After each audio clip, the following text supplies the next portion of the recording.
Nice. Brilliant. I never thought of that. That's so smart. good. Imagine right now if you took your top off here in the studio and I could stare at you. No.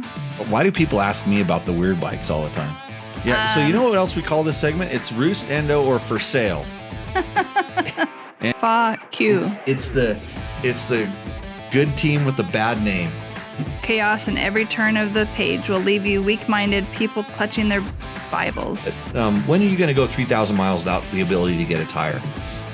A lot less expensive than a cast.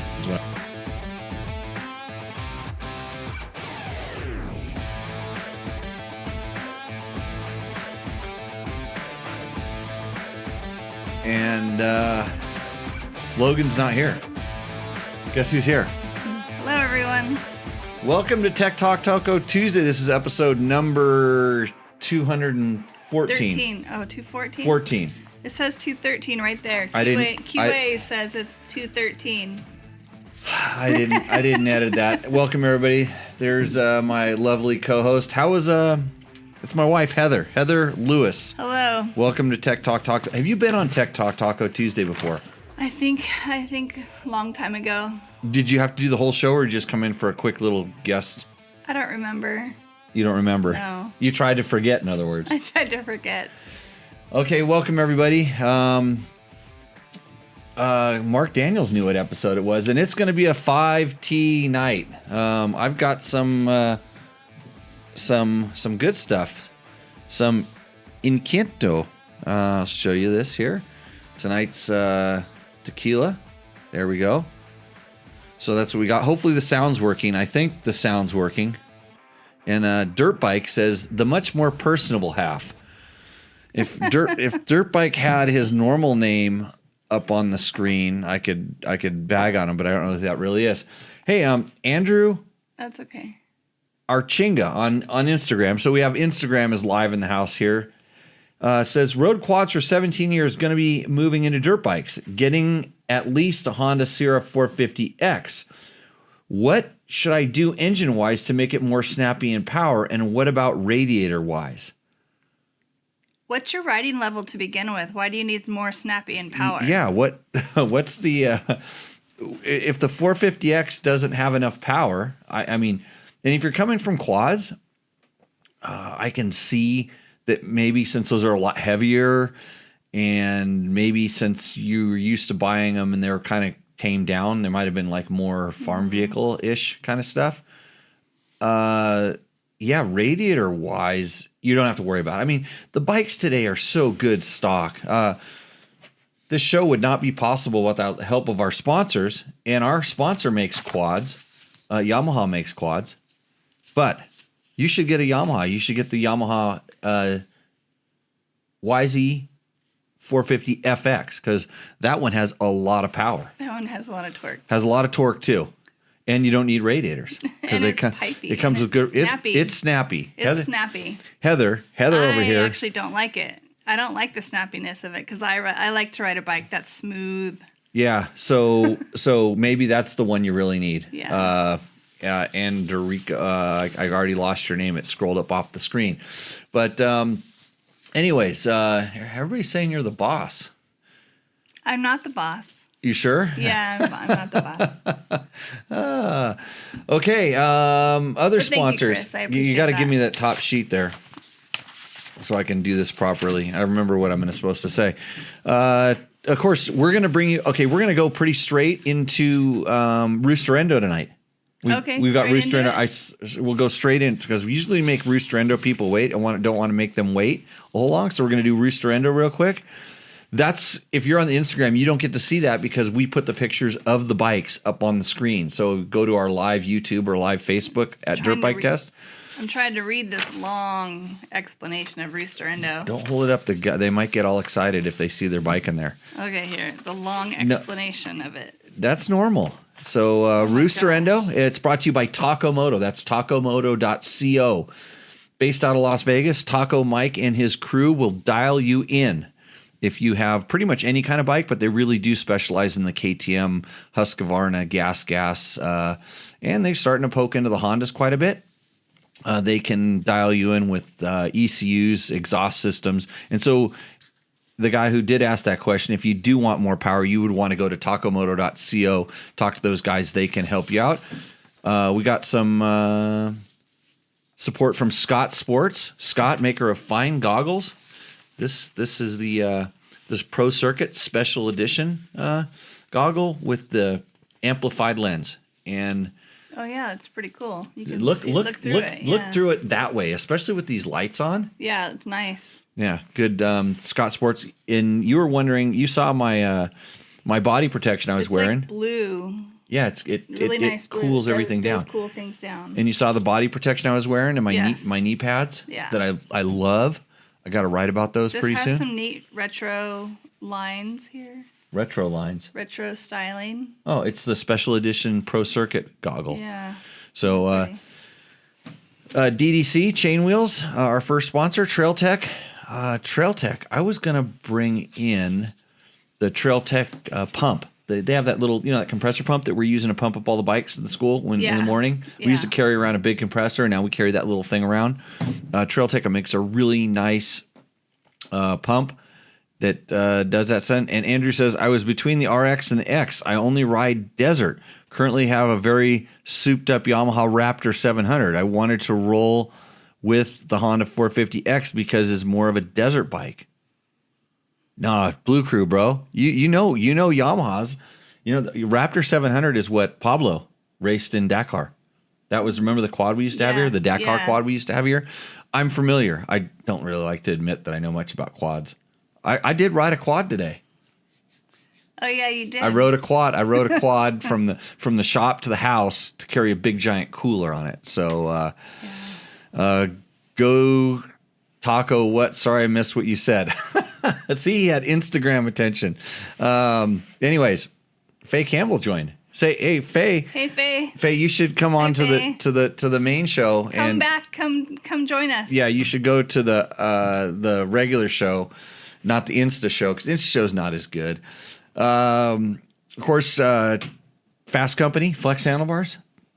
I was complaining about my wrist. They save you. I was complaining about my wrists today because they were sore because I didn't ride, but they'd be really sore if I didn't. And Dirt Bikes and Snowboard says, friends don't let friends ride quads.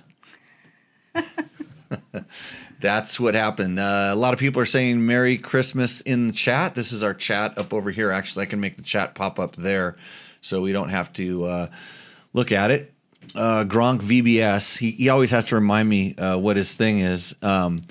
And Merry Christmas from the Great White North, eh? Yeah, Merry Christmas. Yeah, Bob and Doug McKenzie land is what's up there in the Great White North. And Gary Goodwin wanted to let us know that the Cove 450 Rally is now street certified, and he said thanks to us.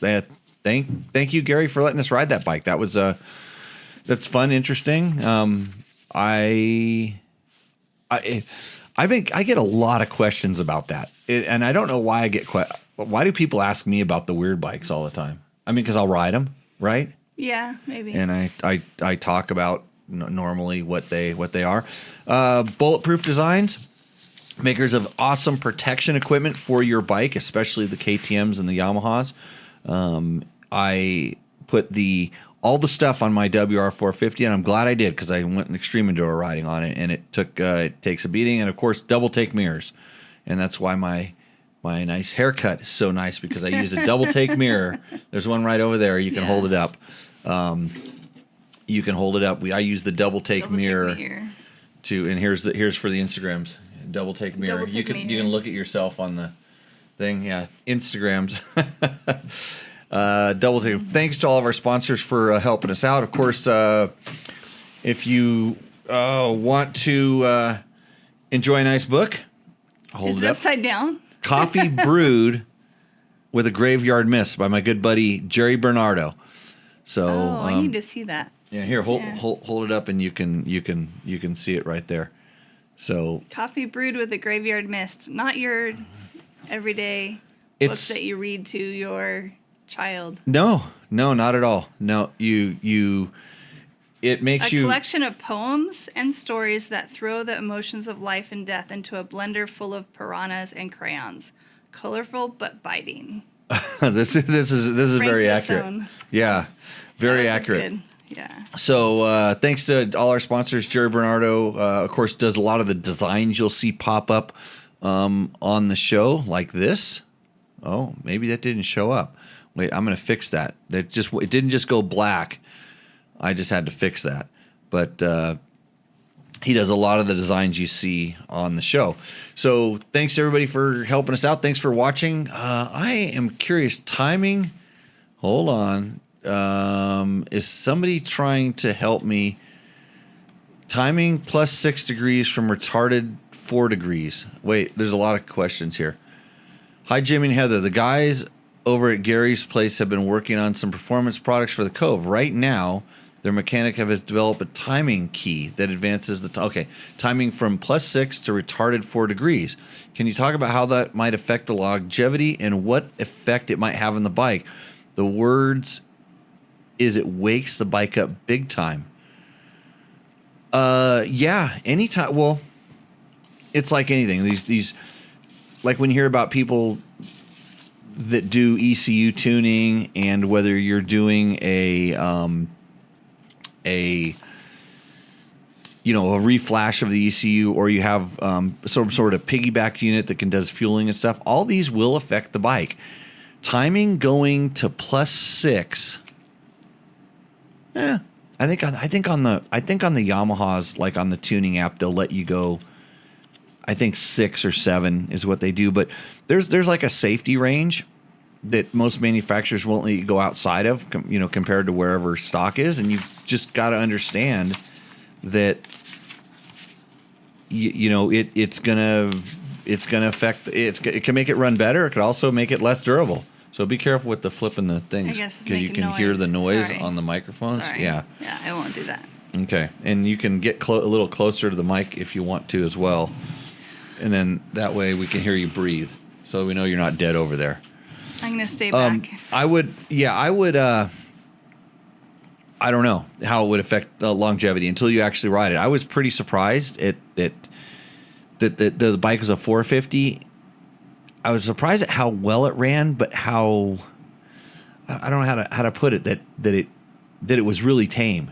It was more like kind of an adventure bike style, and so I imagine you could run it up, but then again, until you do it, you just don't know how well that thing is built. And I think it's kind of overbuilt, but it doesn't take much to push something past the limit. And I don't know what the limit of that like cylinder head design is when you start producing a little bit more heat, which is what advancing the ignition can do a lot of times. And then you've just got to make sure that the fueling matches that. So we'll see. That's the longevity. So let's go right into Takamoto's Roost or Endo segment. Why are we doing it first? Because I think it's good to do it first. Hold on, let me open a. You know what the job of the co-host is in the show? No, I don't, because I never watch your show. Thanks. Sorry. Thanks, honey. I'm not a good wife. No, I do watch it every once in a while, but then you tell me I shouldn't have done what I did. I don't know. Let's see. So the job of the co-host on this show is generally I'm over here and I get a little bit thirsty. I'm supposed to give you alcohol? No, it's when I do this. Remember, it's an audio format. So when I do this, I'm supposed to talk. Mm-hmm. Okay, ladies and gentlemen, I'm here today because good. He's making me. Right. She's good wife. Yes. Yeah, good wife. Yeah. Did what Merry Christmas. It's my Christmas present. She's on Tech Talk Taco Tuesday. Oh gosh. We went riding together. We did go riding together. We got to go riding. It's my first time riding. Well, no, my second time back riding since I had 2 knee replacements. Right. So, you've putted around at the school. Yeah. But school. But it was like the first. Only after my left knee. Oh, then I did putt, and then I had my right knee, and I didn't do any putt after that because the school was over. Right.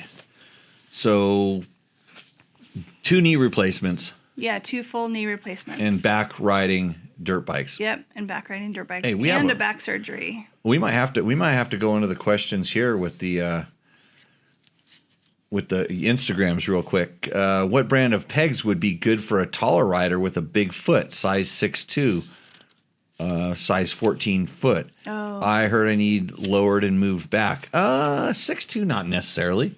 I don't know. No. John would know. Yeah, I think it depends on how your body's built. And size 14, you tend to have to ride a little bit more on your toes because, balls of your feet, because you don't want your toes sticking out there too far. I don't think it's that outside. I mean, once you start getting like 6'4", then bikes get a little bit small. But our riders and our tests, if you go to dirtbiketest.com and check out what they said, all of our taller guys ended up getting Kawasaki's.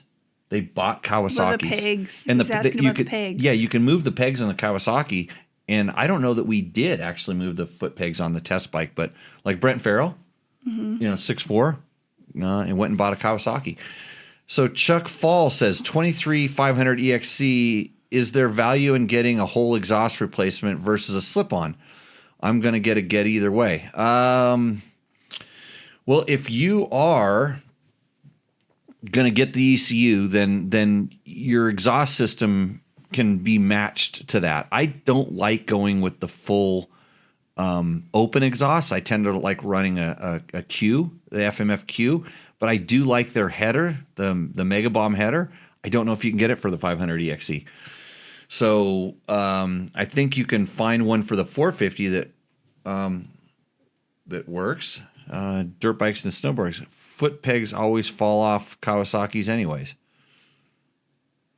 That's not true. He didn't ask you what just kind of making a motorcycle comment. to go. He asked you what foot pegs were good to get. Okay. And if I say Husaberg, you have to ring a bell. I said Husaberg once. What most powerful bike was I riding when we went riding? You're riding a white with blue and gold. Right. What was I riding? Something starts with an H. Yeah, you can say it. You're allowed to say it. A So Husaberg. powerful. Don't touch. Okay. Eric Hall says, "Hi, hey Jimmy and Heather." Okay, so we're gonna hang up on the Instagrams. Hey Steven, thanks for Steven's Chiff. Thanks for starting to follow us. That was awesome. Hi, Peter Pastel. Peter Post, where's he? He's there? online. On there? Oh, Yeah. he's in that thing. Great Death Valley photos. Oh, thank you very much. Yeah. So we're on Instagram. We're on Instagram. We're also on Facebook and the YouTubes. But I need to use this phone for some other things right now, and I can't talk into it anymore. So we will catch you on the backside. See ya. So yeah, I'm gonna end now, and then I'm gonna share that at some way, shape, or form. But I'll do that later. Okay, back to the questions. Face tubes, yeah, on the face tubes. Hi, Eric. Nice to and see you again. Peter says for me to go away. I know. Well, hold on a second, Heather. Why don't you just take over the show again? I don't have anything to say, except for I'm supposed to have this mic close to my face. Closer, yeah, it helps out. Okay, so The second thing is you can always read off our sponsors if I start drinking. That's okay. But the sponsor list is over there. I know. Just kidding. Yeah, it's okay. I can read off them. One of the sponsors is the Hot Shoe Hall of Fame. What about the Hot Shoe Hall of Fame? They are having their annual induction ceremony on January 27th. Oh, very cool. That was a fun event. Yeah, we're going to that. So Hot Shoe Hall of Fame, they raise money to give shoes to lesser fortunate people. So I have a Hot Shoe Hall of Fame hot shoe. That's very cool. Yeah, so Gene Woods, they have some pretty cool inductees. I think Mert Lawwell was one of the big ones I saw. Mitch Payton is getting inducted. A few other people should be. It's an awesome event. If you ever want to hang out with like old moto legends, that's the place to go, and you can rip around in go-karts. Yeah. At Gene Woods' museum / go-kart racing emporium on Fremont Street in downtown Las Vegas. A fun time, good event, nice people. Super nice people. Yeah. And then if you're in the chat and stuff, let us know if you're going. If you go to Vegas and you're going to be on Fremont Street and you want to have a really fun time, hit me up. I can get you a little discount card for Gene's go-kart thing. So I'm just like the guy on the street that's wearing like the placard. The guys that are standing around. They're like walking billboards. The sign spinners. And they sign spinner. And they hand you a ticket. Yeah. I have that ticket. Oh no, those tickets are different. I have ticket. Oh no, the guys that the ones that snap the tickets. The ones that snap the tickets are different. Those are like for other entertainment sites. Yeah, they are. So, okay. Let's see. Do we have any questions? We got the one on the Cove. Co-host talks, Jimmy drinks. See, Mark knows. Okay. Sorry, Mark. Thank you. I should have Mark come in one of these times. And Craig Albert's telling me if he says Husaberg, you have to ring the bell. Okay, I've been taught. Thank you. Yeah. How much power did that bike have? A lot. Actually, I don't know. You're gone. I couldn't. I didn't. Never saw you. Just disappeared. You saw the ground though. I did see the ground. I saw gaps between the roost. Yeah, where you're in the air. It takes off. Yeah, it starts like flying. rockets in the air. Starts flying. Yeah, it's amazing. Yeah. It's amazing how much power those things make. Okay, I'm pretty sure I can get my Yamaha tuned like that. I'm gonna start working on more maps. Actually, somebody emailed me, wanted some Yamaha maps the other day. So other entertainment that also involves dings. I don't know. Did the Instagram video end? Yes, I'm done with that.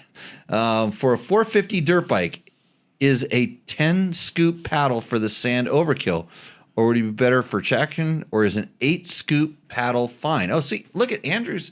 He made it over. Yeah, awesome. Very good, Andrew. Yeah. So interesting thing is, I used to run a paddle when we went to the dunes back when I was a kid. A child, I would say. Because I didn't know any better. And I have since I started doing racing in Africa, and when we rode in sand dunes for hundreds and hundreds of miles, and we didn't have paddle tires, and in fact we were on big twin-cylinder rally bikes, I realized you don't need a paddle in the sand dunes. And the paddles, because they're scooped and the way that they're shaped, when you start leaning the bike over to the side, they lose grip.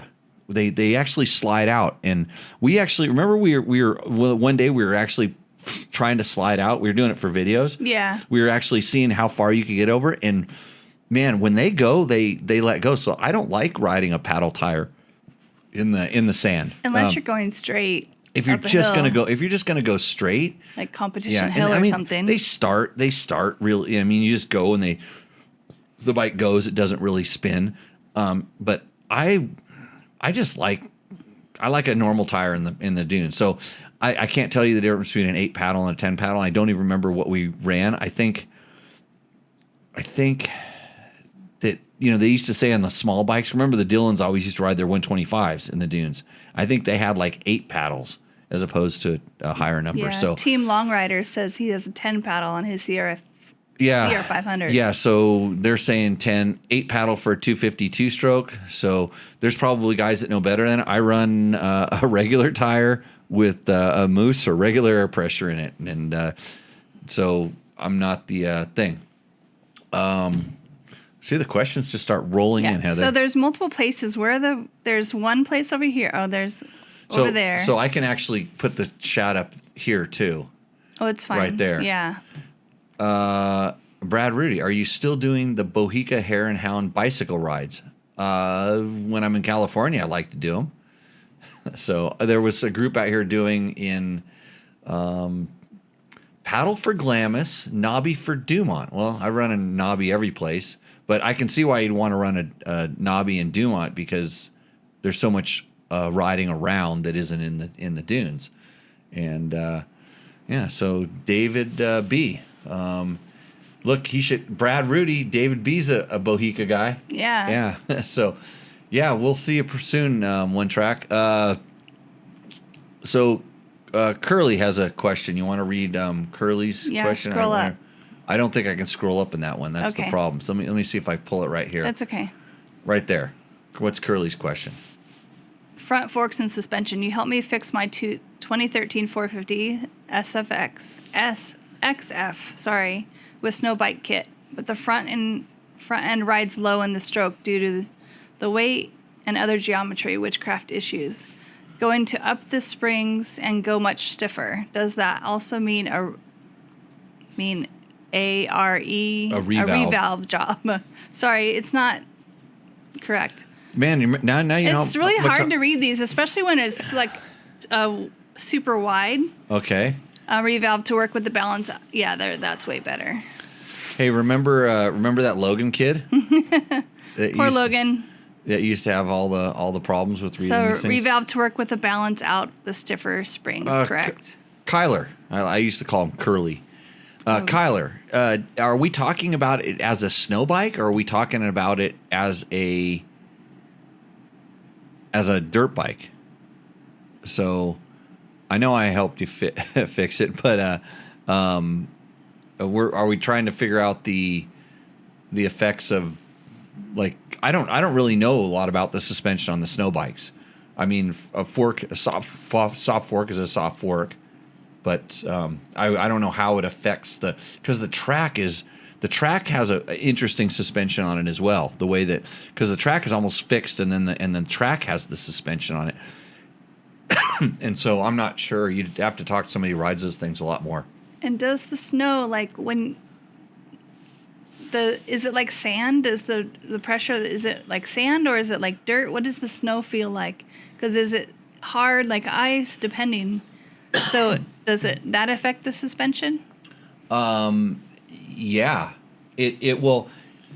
When I rode snow bikes, they were super condition dependent. You wanted to have good snow and like kind of powdery snow, but not too deep and definitely not crusty. Mm-hmm. You wanted it, because the crusty would hook and catch you, and you kind of wanted to just be able to go wherever you wanted to.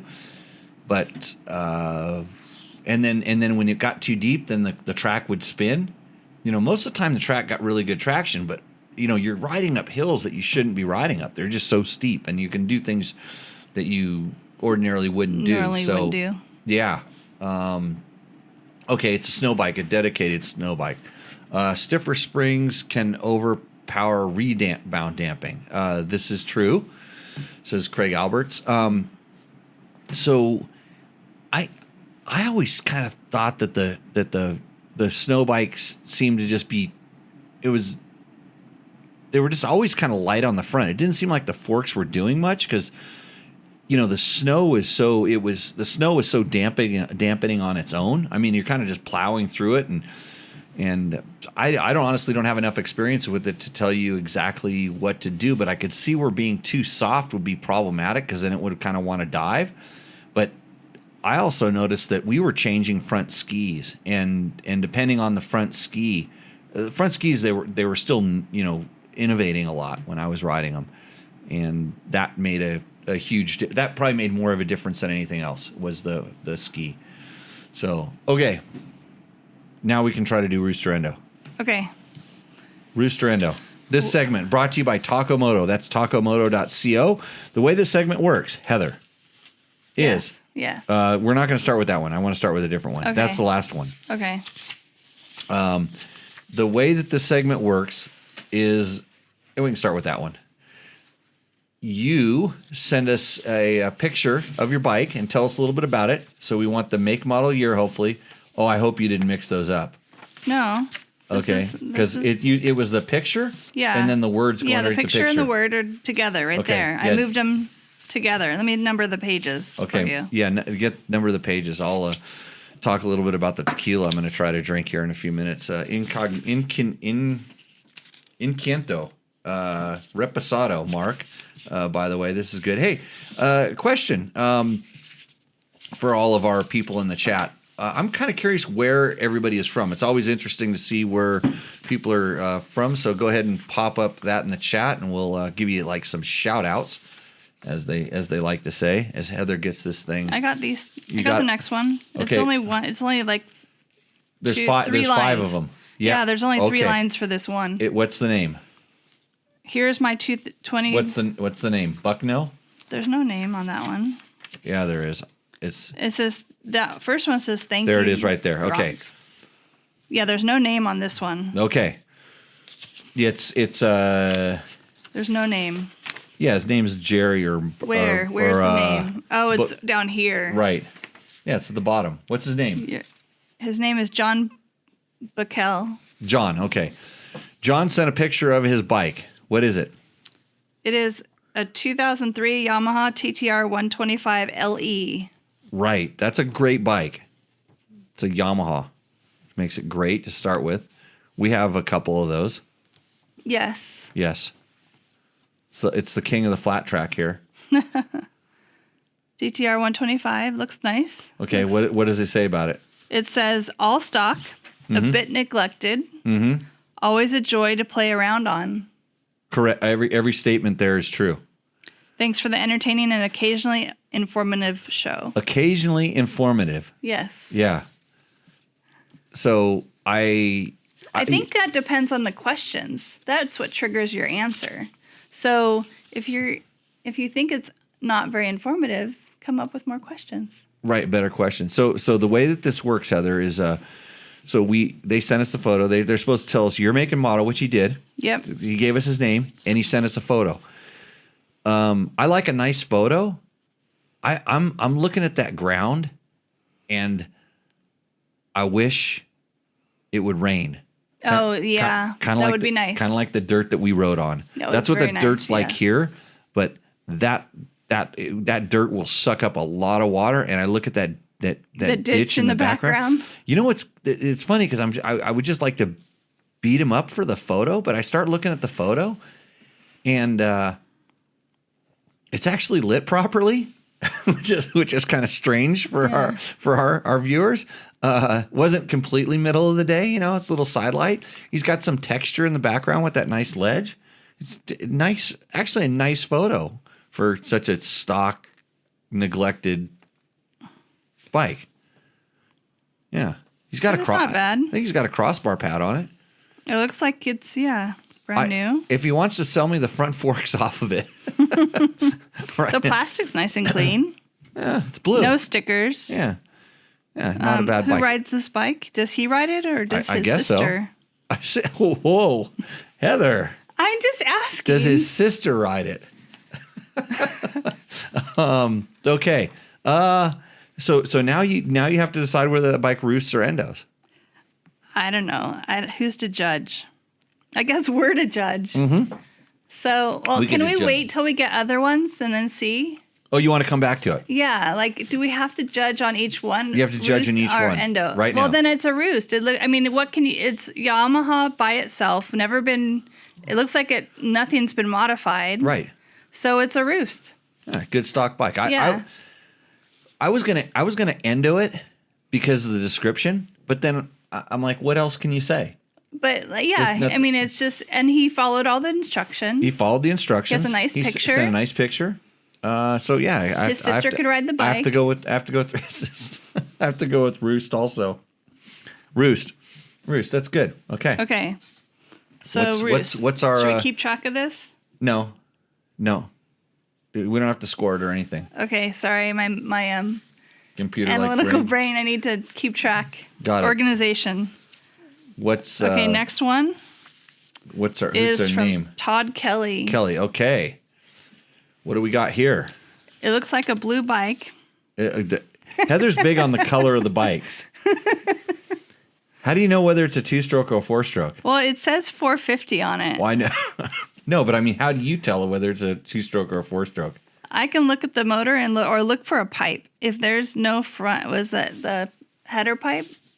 A header's usually on a 4-stroke, but you're thinking of expansion chamber. No, the big pipe, the one that looks like a big musical instrument. Yeah, that's a 2-stroke. Yeah, that's a 2-stroke. Got it. So I can tell if it's 2-stroke or 4-stroke. Heather knows a lot about motorcycles. I know a lot about motorcycles. Yeah, a lot about. I know how to ride them. How long have you been riding them for?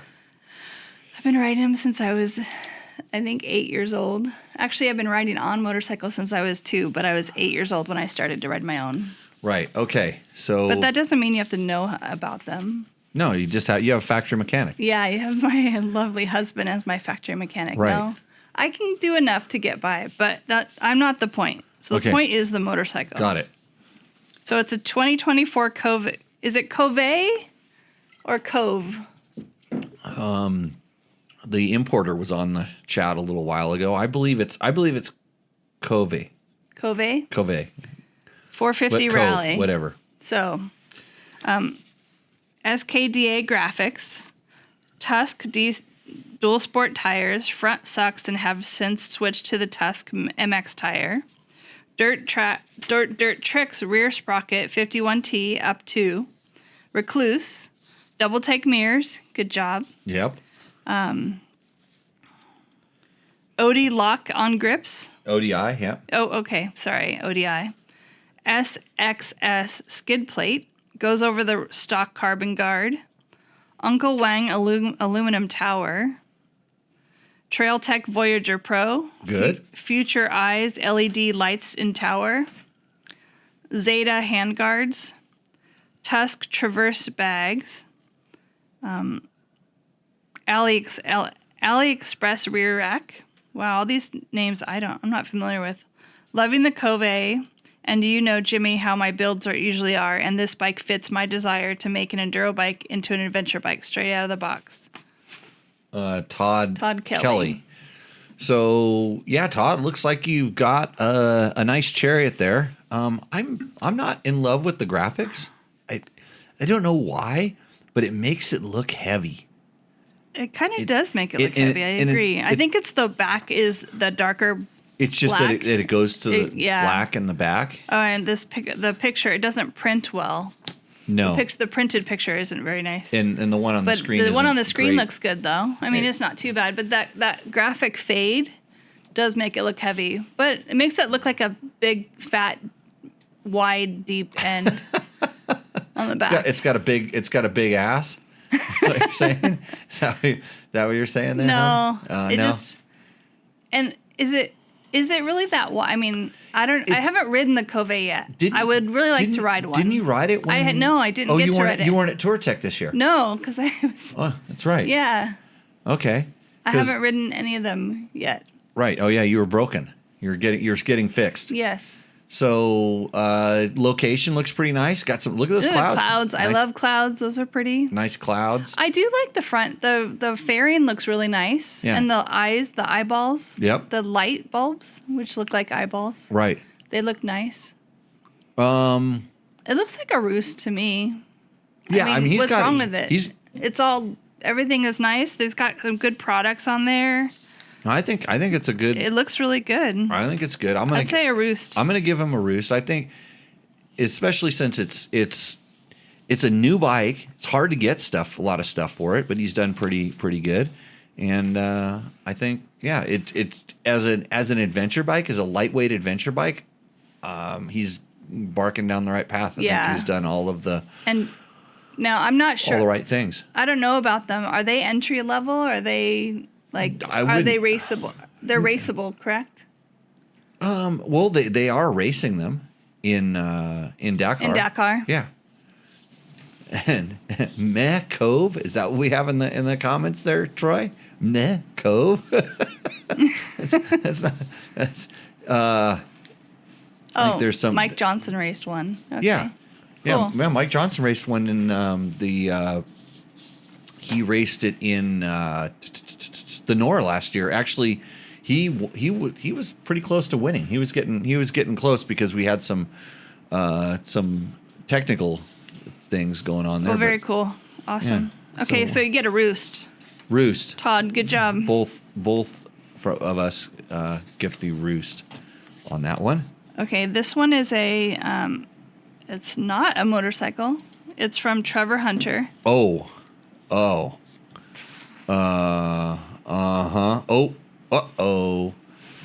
so you know what else we call this segment? It's Roost, Endo, or For Sale. And is this for sale? Oh, I'm pretty sure. Oh, it does say lightly ridden What is for it? sale. What is it? It is a 2021 Specialized Epic. Okay. Size medium, Shimano XT brakes, SRAM XX1 Eagle drivetrain, Quark power meter. Oh, that must be for like it's a power meter for the person spinning their wheels. Yeah, so when how much so when he's power riding you're it, putting so in? when he's riding it, he can think about how much he loves his legs. How strong he is. Oh yeah, he just worships his legs. Oh, look at my legs. Carbon wheels. Yep. Specialized carbon handlebars. For sale, lightly ridden. Where's the price for it? How much are you asking for sale? Well, yeah. So should it be for sale? Is that the question, or is it just like, hey, No. this is my no, bike he's- for sale? I know he's trying to sell it. Yeah, that's what he put it. They submitted it for. Okay. So I can't even see anything in this photo. It looks like a couple sticks leaned up against a garage. Yeah. I'm not too stoked on. It looked like he took at least 3 minutes to set it up there. I'd say it took 1 minute to set it up. Lights kind of funky. That's okay. Background, half of a house, 2 different colors in the background. Yeah. Endo. It's But it's for sale, It's a motorcycle so it doesn't show. have to be a Roost. It's a motorcycle show, Trevor. If you want to buy it, it's a Roost. If you want to enter it into the Roost or Endo contest, it's an Endo. The best thing is I'm going to tell them like 3 guys wanted to buy it right during the show. They were actually going through the internets. But that's a lie. Looking. I know, but I'm going to tell him this. Okay. And then he should be watching the show. Let's see this I one. think we just lost 8,000 viewers for putting that thing up there. Okay, this one's from Jeff. Let's see. Okay, here we go. Meh Cove. Regardless of its quality, it's a Chinesium offering, and that stuff is never good for the overall market. And in the news, KTM just announced that they're going to be producing most of their motorcycles in China. So, Craig Alberts on Trevor's bike, not electric equals Endo. I agree. Put it on offer up, Yeah. Mark Daniels. Okay, should have 6-8 Cove in Dakar this year. And then some guy will be on the new X version. Yeah, I don't know about that guy. Let's see. Is this Jimmy's new list segment? Mark DeShane. No, it's not. It's just Rooster Endo. it's Rooster Endo. Yeah. It's like you're usually asleep by the time this comes on during the show. That's why I think he's doing it first, because then the people who watch. I thought you were going to quit about 30 minutes into the show. You were just going to walk off. That's why he did it first. So then that way I don't have to sit around and listen to him for this long. Right. Oh wait, is there any earplugs? Earplugs. That's whiskey, Heather. I know. Yeah. That's okay. Craig. Craig just made an offer on Hunter's bike. So, Okay. Sidebar. You guys can do that on your own. Go ahead. Okay. Next one is. Who is it? It is Jeff. Jeff. Ta-da. Really pretty background. Yeah. It looks like Washington. Mm-hmm. That is which one is that? It's Says, while my KTM 300 EXC is broken again, I've been out chasing mountain goats with my old pack mule. The bike Jimmy loves to hate, the KTM 500 of 20 years ago, the 2003 XR 400R. This should be good. LOL. So I like the XR 400. Jennifer Morton Yes. says that XR 400 is a Roost. It's a Roost for sure. This is a clean one. It looks really nice and clean. Okay, give us the So full specs. FMF Power Core 4 exhaust, dyno jet kit. Wait a minute. He said full power core exhaust. I'm only seeing a slip-on. Those look like the stock headers.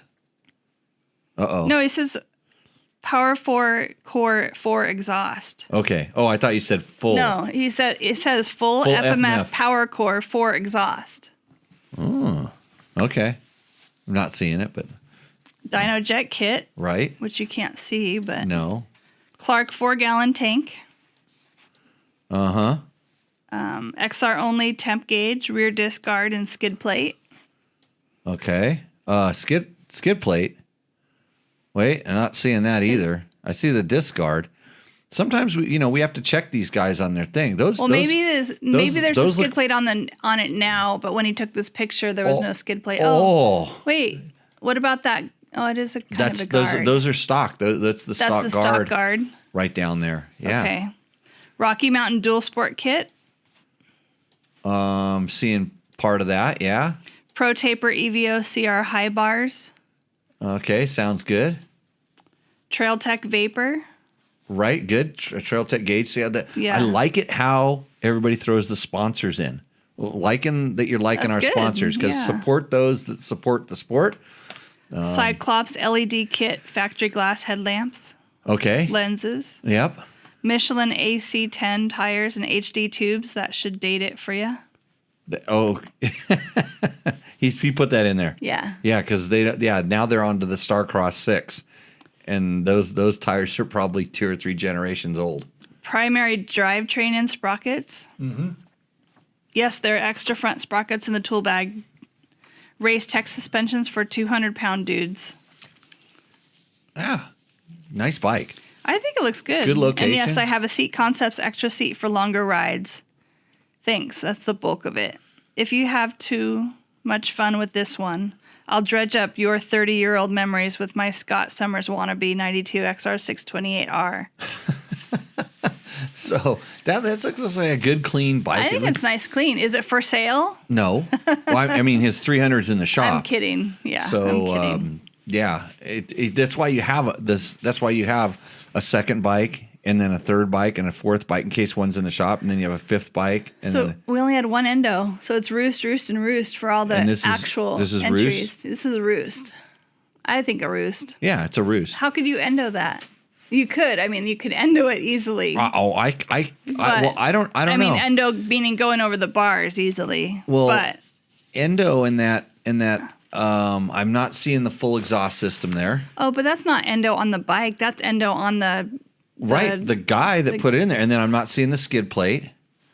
So it's tough crowd. well, we like to keep it clean here. He's got the big tank on it. It means he's riding a lot. I like the location. I mean, that was the one day a The year. lighting's That's the nice. one day a year that we had good lighting and good photography. They knew you were coming on, so they. Oh no, we got one more. Heather. Oh, we have one more. Oh, the big one. That's right, the front one. Yeah. Sorry. Yeah. Everything's good about this. But it's an XR400, and those bikes are just like they're really good at doing absolutely nothing well. I mean, they do everything just fine, just fine, and you have to kickstart it. Yeah, that's That's true. you got to kickstart it, and it has a carburetor on it, so like stuff grows inside the carburetor, and they're hard to start, and it's not easy to get that carburetor out. I'll tell you that. So I think the way to take that carburetor out is you actually take the intake manifold out and then bolt the disconnect the intake manifold and then turn the whole thing sideways and pop it out of the way. But don't you always say that the XR400 was a bike that you can just ride and ride and ride forever? Right, and after you hate yourself for the first 20 minutes because you're riding XR400, then it just becomes a lot of fun because you're on a fun motorcycle. Yeah. Yeah. He challenged me, so I'm going to Endo it. Okay. So Yeah. RE Roost Endo. Yeah, it's an A Endo. Rendo. Well, no, yeah, sometimes we have more opinions here, but that's the one day a year the sun came out there. So does anyone ever chime in? Oh, see, there we go. Mark Daniels says Roost. Plastics looks clean. Yeah. It says it'll last forever. Roost, XR400's Roost. Victor's in Mexico Hi, right Victor. now. Yep. 50 miles from him, he says. Craig Albert says. We've reached 100 messages tonight. That's good. It's active. It's an active chat. That's good. So, yeah, I'm holding myself. I gave up on the XR400. I sold all of them, even though I did sell them to. I don't even own one anymore. Did we sell it to Jen Morton? No, Did we trade it with her? Didn't we give her one? Or no? I don't think. Because mine were all too worn out. Oh, okay. Right. So, that TTR 125 says Team Long Riders is the kids' bike that adults can jump the campfire with. Yes, that's true. That's very true. Hey, Andrew swung over from, hey, Andrew, if you're not subscribing to this channel, buddy, I need more subscribers with quads in their profile pictures. So he's on Andrew Chinga. What's your opinion of full wraparound handguards? I hear they can be a hazard if your hand gets stuck in it on a crash. Figure me going from quads dirt bikes, I get them, or break the levers away. So I've run them on most of my bikes, and you'll see a lot of the pictures like on a Roost or Endo stuff. People have them. That used to be a fear a long time ago, and I don't hear it that much anymore, except for people that are brand new. They come into the sport and they go, I don't know about those wraparounds. What if my hand goes through? And all the time I've been riding, I haven't had that issue. It scares the crap out of me just thinking about it because that's how because of my wrist. That's the way my hands come off when I have a problem. Of course, they don't come off when I'm running Fast Company Flex handlebars with the That's like if you let go of the bars and your hands go through the hand guards. You know what I mean? Like, yeah. That's the way you would break your wrist. Well, I understand, but I've in all the years you don't really let go of the bars that way when you're crashing. Yeah, I've very rarely, if ever, I don't think I've ever heard about that happening. So I'm not that scared of the wraparound handguards. And the desert is wet right now. This is true. Okay. Last one for Roost or Endo. He said, picture with the snow-capped volcano is a Roost. So he was saying the XR is a Roost. Right. Mark D'Angelo's like that. That thing's sweet. I think we get the wraparounds for fear. There's a million guys have a million crashes with no problem from the handguards, but that one guy. So yeah, Brian. This is true. That it's just something that you can perceive happening, and it just doesn't. I know it saved my clutch many times. Clutch lever. Yes, clutch lever. Yeah, they save your levers. They can strengthen the bars a little bit to a certain extent from bending. I run them on the majority of my bikes, especially when I know I'm going to go do extreme enduro stuff because bikes tip over, and then now levers are expensive. But boy, if the lever's strong and it breaks the master cylinder, of the clutch or the brake, you're in a world of hurt. So we've got one here. Our last entry. Somebody's going to be really happy about getting this one on the show. What is it? What is the bike? The bike is, I have to search for it. It's a 1974 Honda XL 175, referred to as eyesore in the Gronk shop. So this is Gronk VBS's bike. He had to send it in. So I know he was in the chat earlier. Hopefully he stuck around. He says it's basically a barn rescue, but I digress. Internally, it is a stock as the day it rolled off the assembly line. Okay, hold on a second. So what did he say? What was his intro up there right at the beginning? So just go ahead and read that. It's like a mile long. Just read the first thing. It says, anyway, Roost or Endo is a thing. Again, here's my entry. Is that what you want? You want the top? Oh, just want to say... Okay, let me just... I just want to say that I really enjoy Tech Talk Taco Tuesday plus a tea. Oh. It's the perfect blend of 11 herbs and spices in the oil fuel mix is spot on. The audio still needs a bit of timing advance, but other than that, the podcast hauls ass. Oh, you just wanted to hear it and pat yourself on the back. Well, why would I have to do it when you're here? Okay. I wanted you to pat me on the back with that nice saying, and you went. I went straight around it. Hold on. Nobody can even see that because wait a minute, because I have to turn. Yeah, I got to push just pushing the buttons. Get rid of the. So can you pat me on the back again, just so the studio audience can see that? Oh, it's so nice. Yeah. Anyway, Roost or Endo is a thing again. Go ahead. This is so long. Do I have to read it? Okay, I'll do it. Okay. I'll do this. I highlighted some points. Okay. Here, what you know what? When I cover up the thing with the thing here, you can have some earplugs. Oh. No, I'm good. Okay. I'm okay. Let's see. It's the eyesore in the Gronk shop. It's the proverbial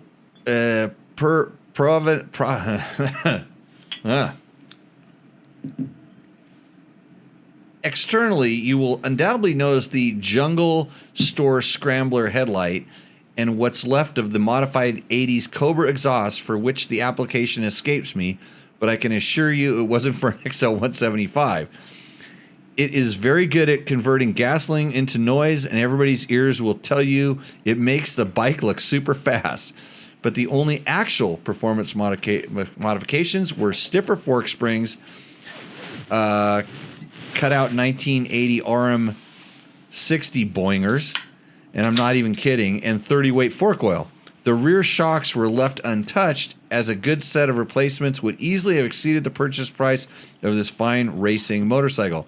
Yes, you read that correctly. Once the epitome of 70s foo-foo bike dreams, it is now a highly tuned race instrument, and it has hit the 69th running of the Corduroy Enduro Vintage Race. And by that, I actually mean it hit things a lot. The Hyundai Eyesore qualified me for the V100 class, where the combined age of the bike and the rider is 100 years or more. That's a cool class. V100. While it performed admirably, the 6'3", 240-pound gorilla at the controls was feeling under the weather, and as a result only finished 4th in the class behind 2 Can-Ams and a Husky. The front Kenda triple with a Nitro Moose kept the front end planted, and the Equilibrium rear with heavy-duty tubes is at a lucky 7 PSI, but the 15 horsepower to the ground at times. I was expecting a significant boost from the carefully chosen stickers, but some of them didn't last the whole race, so they kind of canceled out. Despite the decal dilemma, the bike was sufficiently fast to overwhelm those darn real shocks, and having that low-hung exhaust wasn't the hot setup. The good news is that I'm only 6'2" now, and I fit better on the bike, so I should have no excuses next year. The highlight of the race was the unexpected hole shot as I sniped the start flag. At the 100-foot mark, I was still out in front. Unfortunately, the first turn, there was another 100 feet away. It was easy to accept that the mid-80s CR250 and KX250s were going to catch me. Hell, even the early 80 IT175 caught me. But a girl on a Suron Ultra Bee whizzed by me. It still hurts when I pee. Please help me break this bike's endo streak. Thanks for the cheers from the land of real beer and igloos. Gronk. So, I think Roost, but I'm too nice. I think everyone's got a Roost tonight. Well, I think that's pretty good. What does the chat say? Looks A like great story. Yeah. It won on the great story. Yeah, good story. It looks like an atom bomb. and the sunset shot is killer. I mean, tonight's photos, they were scared of you, Heather. I know. They knew pretty. that you're a really good photographer. You should have given me a couple of your photos, and I could have put them onto the show. And then we could just admire your photos. It'd be a lot better than listening to me talk. You can go to my Instagrams. What's your Instagram? Lewis H _explorer, LEWISH _explorer. Yeah. And Lilia Rose is the other one, is my landscape photography. Because I'm one of those snobs. I have 2 Instagrams, one for landscape and one for street and live and everyday life photography. I like to be conversative. I have a couple Instagrams too, honey. I have one for me being normal. And then I have another one where I look at it's where I watch the riding videos. Yes. Thank you, Gronk. I appreciate that. You're very nice. He says I'm a sweetheart. She is a sweetheart. So this is we come to the point at the where we have to award the $100 gift certificate from Takamoto. So takamoto.co gives $100 to the Rooster Endo contestant that brings us the most joy. I think the most joy came from Gronk. Really? Yeah. Yeah. He had a good story. He put effort into that. And he's racing it. I mean, like, he told about the racing, like, yeah, he actually had a story. He's creative in his wording. I like to usually, because I'm just a shill for my sponsors. And so I had to I had to disqualify all the Hondas. The stupid bicycle photo from Trevor Hunter is going to get him fired. And then Cove. Nice bike. He might need to afford, or no, he doesn't need $100 no, he saved a lot of money by buying that bike. Yeah, because it's an inexpensive bike. No, it's good. Yeah. And I know Gronk rides regular bikes and stuff too. He has a lot of different bikes. You know who could use it the most? The Yamaha. the Yamaha could use it the most, but there's a reason why we're not going to give it to him. He's got a stock bike. He likes a stock bike, and So he's not going to buy anything from Takamoto. Doesn't need it. Yeah, so really don't need it. And I'm pretty sure that Takamoto has absolutely nothing in stock for the for Gronk's bike. the 1974 XL175, but they do have graphics kits, and I'm sure. But do they have to use that? No, they use it. They could use it for whatever they want. They could buy T-shirts. Oh, there you go. Yeah. Okay.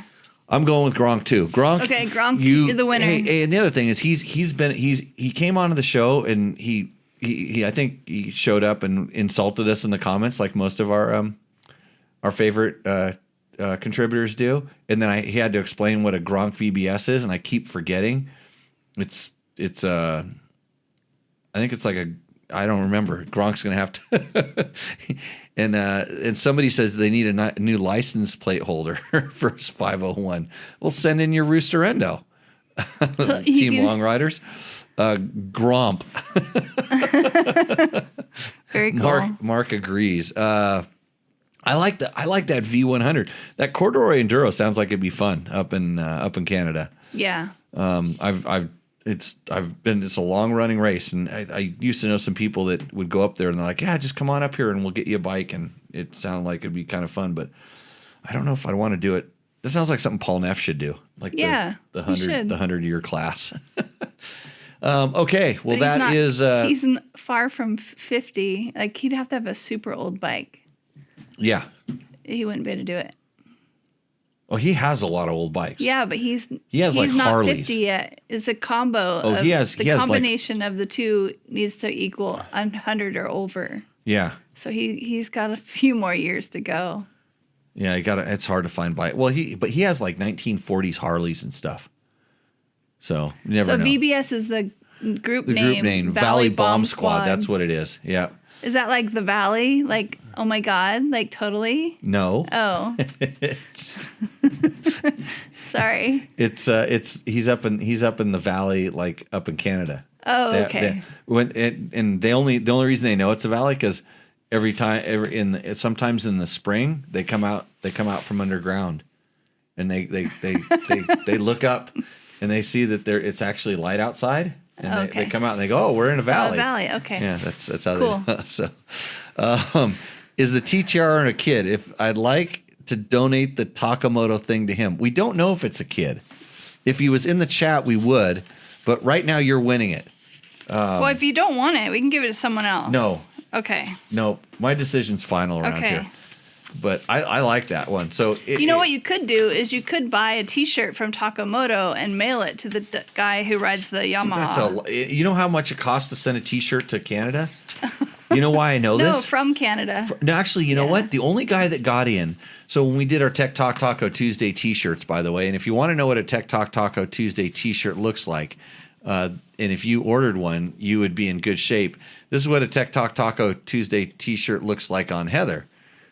Oh, wait, let me move my head. I gotta figure out how to get. I need to go right there. We go. Hold on. I can move my head over. See if I can get it there. There we go. Yeah, we'll put go. the T. So if you ordered a Tech Talk Taco Tuesday T-shirt, and now you have 4 arms, you have the 2 arms that go down. Those are ears. Yeah. If you ordered it and you were in Canada, I can't send it to you. But I'm actually trying. There was a couple guys that actually ordered it. I didn't bill them yet. But I'm trying to get this guy who's coming down to our school to take them back and mail them for me because it's like way less expensive because it's like $40 to send the T-shirt up and we only charge $25 for them. The one guy from Australia got in before I said no international shipping, so I'm gonna send him his T-shirt. So I think he was Australian guy got in there. So anyways, Gronk, we'll figure it out if the kit. Size 36 triple D, Mark Daniels. No, that's Heather. It's my wife. I'm put your shirt back on. Okay, there we go. See, you moved again. I'll fix that. Here we go. There we go. Oh my gosh. Yeah. See, now you can't see him anymore. See what you did? Actually, you know what? I've been trying to get more popular on the show. And what do you wear? I wear a vest. Go like this. I'm wearing a vest. Yeah. pulling up. Oh boy. Thanks a lot, guys. Okay, so what we're gonna do is we're gonna take a quick little break, and we're gonna come back with the answers to all the questions that we have on our sheet. So we'll see you in a couple seconds here. The defending champion, the all-new Yamaha YZ450F.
What's up, Moto Buddies? Mike here from Taco Moto Co. What is the Taco Touch? It's the best service in the industry. Virtually 24/7 tech support via email or text, and it's like having a dirt bike doctor on call every day of the year, helping you fix your bike or recommend parts or setups for you. If you've ever received an order from us, you know that the Taco Touch extends to our fulfillment, and our orders come with the coolest stickers that you've ever had, buying parts from anybody before, and a handful of root beer barrel candies. All of our Taco Moto Co. branded components come with a no questions asked lifetime warranty, and we'll even extend out the warranty of other manufacturers, OEM, and aftermarket parts where we can, sometimes for life. We test and tune endlessly and exhaustively and obsessively. We're trying to destroy everything that we can before you get your hands on it, to look for weaknesses and to improve it, or to make recommendations to the manufacturer. And if it's something that doesn't meet grade, then we don't offer it on the store. Everything that we carry is something that we have personally used, tested, and ridden and raced, and knows meets the high Taco Touch demanding standard. Go out and get some adventure.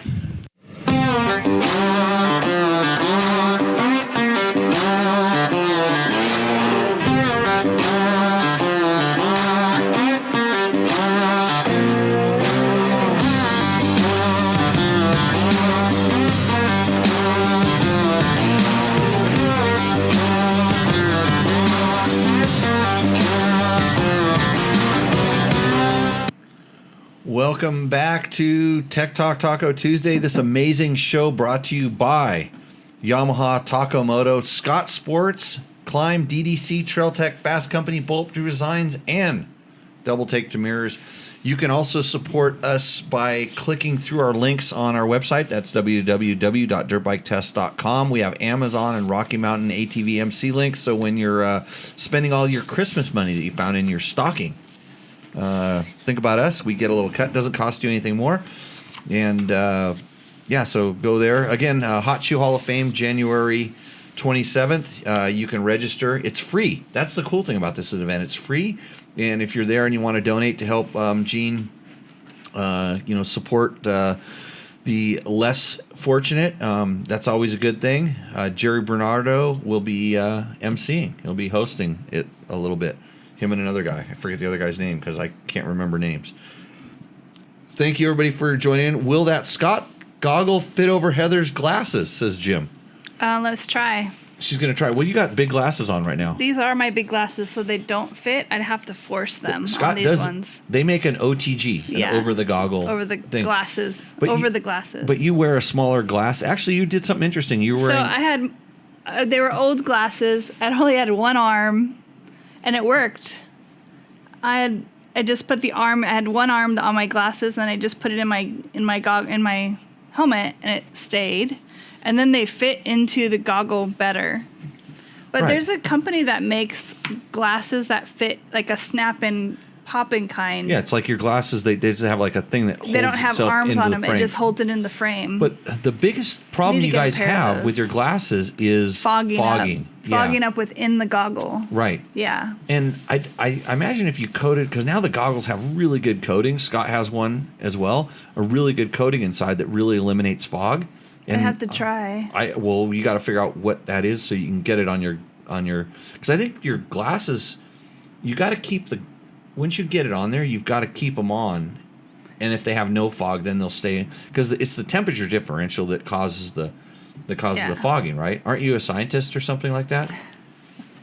Yeah, but I'm a toxicologist. But Toxicologist. It's okay. Yeah, but it's really what happens is the glasses the glasses cause a different depth perception issue, so you have to make sure they're not like too far out or too close. Right. So, and also they need to be like, it's a pain to wipe them clean if they're always foggy, because then you have to take your goggles off and all that stuff. So Then you it's gotta just take your easier. glasses off, yeah. So now I don't usually ride with goggles that much. I usually wear my goggles behind my head When we're not going fast. when we're not going fast. Right. Yeah. Yeah. But when we're going fast, it is nice to wear goggles, because then your eyes don't water. Yeah, but then it also there's enough airflow going through to keep the when fog you're going away. fast, Yeah, when it's super tight and technical. I mean, like Dick Burleson raced with I glasses. know, and that's all I wore. And that's what I did this weekend. I didn't Yeah. wear goggles. I just wore my glasses. Yeah, had them, but anyway. Good question. And Kelly Ciance says, "Hi Heather. Hello. I wonder why she didn't say hi Jimmy. Oh, Do you ever wonder why? she likes you. She just Just said hi checking. to me because you're normally here. You know, I'm not normally here, if, so. if you're not nice to me, I could do something like put a porta potty in front of your house. We missed you this weekend. Yeah. Hey, Merry Christmas. again, thanks everybody for joining and watching episode 214. It's amazing. I've done 214 shows and it still sucks. Like I've been saying, if you're worried about the sound quality, you see what George got us a gift. Oh, neat. This is so that if we have sound problems on this show, we now have a way to. Oh, and it goes through. You can. Yeah, and then I can talk back into this one. Yes. And, yeah. Oh, and then you can talk to the thing. Right. Yeah. So these are the ones that we use, and then we plug this They're one. even fancy braided. We plug this one into the phone. Nice. That's what you get around here. Okay, you got to watch all the shows. Okay, we're going to get into the questions here. So, Heather, So the job of the co-host is to read the questions, and now we're going to wonder why we thought Logan couldn't read. So Zach695 says they need to stick with the color. I'm assuming he's talking about Yamahas, because he says Yamaha color is yellow, which should always be used on every bike, even if they do use the color with it. Even though they do use other colors with it. Excuse me. Okay, so when I was young, Yamahas were yellow. Yeah, yellow and black, right? So Zach's dating himself. Yeah. Yeah, they were yellow and black. For a while, they went red and white. Then they switched to blue. And they were weren't they pink and white for a little bit? That was my Yamaha. Oh. Mine was pink on one side and blue on the other. That's the one I raced Yeah. in Barstow to Vegas. I got like 11th overall or something on that thing. Yeah. Pink on one side, blue on the other. And I had gear that matched. I had gear that was pink on one side and blue on the other. I have a photo of that someplace. What a fashion plate. But I don't. I mean, you know what you see more than anything now is guys going out and like customizing their bikes. So they buy a bike and whatever color it is, they go and they change the color and they make their own thing. And some manufacturers now, they have like a kind of a special edition, Yamaha included, where they have like Yamaha's the Monster Energy Racing Edition. Honda keeps their colors the same on their factory edition. I know some of them have different things, but yeah, Yamaha's probably the one that switches the colors the most. Come to think of it, Honda went pink for a while. The Honda's got I don't remember really that. fluorescent Oh, red. yeah, like fluorescent red, yeah. Almost to the point of pink. Yeah. But yeah, it's Why are bikes a common color? Is that so that people recognize them and branding? I mean, think about it like cars. Most branding. Okay? Cars, they that you can buy whatever color you want. Yeah, but street bikes you aren't colored No. like a dirt bike. Maybe they know that dirt bike people. Yeah, you can get different colors than street bikes. Yeah. But that's an interesting comment. I mean, just to think. I think it's just making a brand just like it's easily recognizable. Recognizable. Yeah. I think they would have their racing colors, a certain. But I don't know if that's like, teams have certain colors, but then they also have a home color and an away color, and I don't know. That's a designer question. I'm not a designer. I'm probably the anti-designer, I think.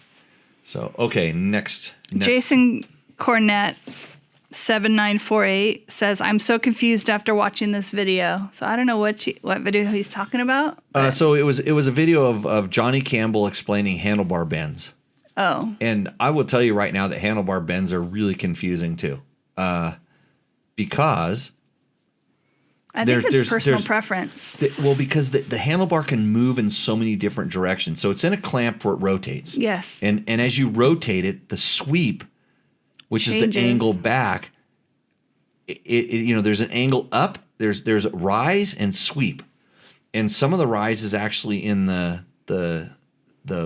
distance from where it's clamped to where the top part is, and then there's an angle there as well on some bars. So like I run flex bars, so their sweep is, 16, 12, 14, 10, different sweeps and that's the angle it back towards you.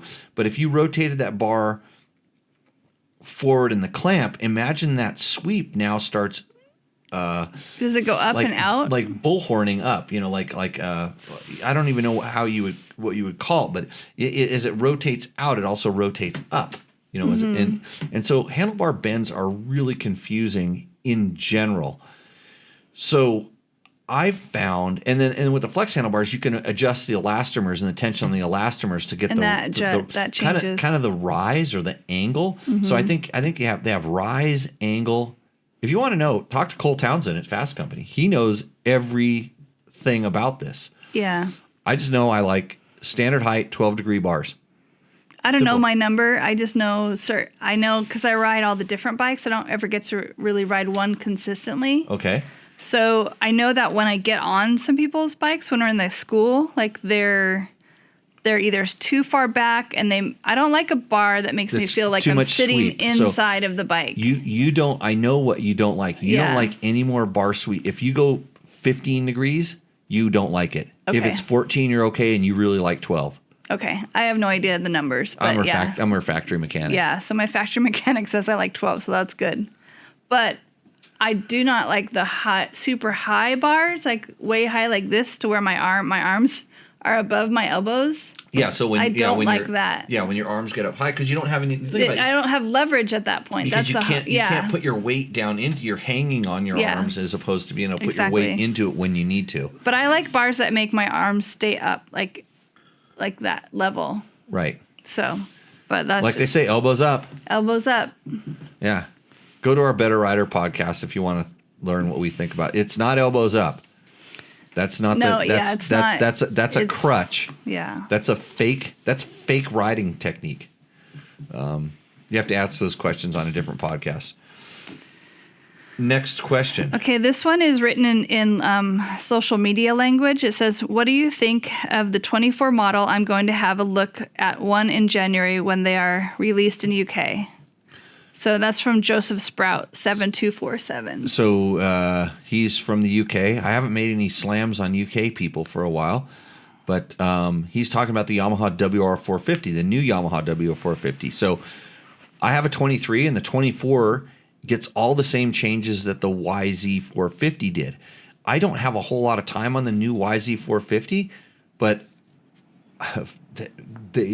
that bike, I think, is pretty gnarly. It took a step, and it definitely took a step into aggression, like I say. And I think a little bit was the motor. And when I did ride it, I didn't get to play with the power app, the power tuning app. Which, by the way, if you want to know what makes Yamaha so versatile all across all the platforms that have the YZ power tuning app, it's that app. It's just on your phone. You just push a button, and you have your app, and you can adjust and change the power, and you even know it because like you're riding on the WR250, which we have the GYTR ECU in it, which is because the WRs are kind of locked. But this is something that he should know is no matter what that bike does, you can make the motor do anything. So it allows, no matter what else they do to the bike, you can tune it through the motor.